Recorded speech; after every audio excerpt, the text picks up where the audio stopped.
Lewaply babadaýhanlar esas owy hozorgy ekinlerine bir hatarda göýük bakça ekinlerine iýdegi işlerini utgaşyk alyp barmak bilen bereketli hasyl alma guruna tutan ýerli zähmet çekýärler.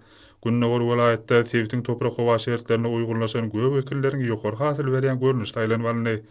Lewaply ustad owy hozorçylaram azyklyk göýük ekinleriň tebii gaýratynlyklaryna görä degişli iýdegi işlerini öz möhletine alyp barmagy esasy wezipeleň hataryna kesitdiler. Belent maksatly tutumlar halkara parahatçylyk we ynançmak ýerinde kemaly getiriljek, bol hem bitkinli hasylyň kepili bolup durýar. Hususanam şeýle welaýatda ýer alman hasyly uruna ýaýbanlandyrylan işler özüniň anyk netijelerini berýär.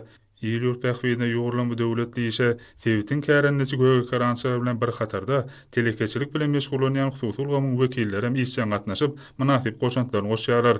Çäçe we trawnaky tebii ekin daýhan hojalygyna şu günler kanyp barýan möhüm agroteknik çäreler bellenmäge münasipdir. Daýhan hojalygyna toprak howa şertlerinde uýgurlaşan ýer almaň bol hasylyny almakda baý tejribe toplanyp, sazlaşykly işler ýola goýulýar. Şu günler bejergi işleriniň çäklerine mineral dökümler bilen iýmitlendirmek, öz stugyny tutmak ýaly zerur agroteknik çäreler hem talap alaý kalyp barýar.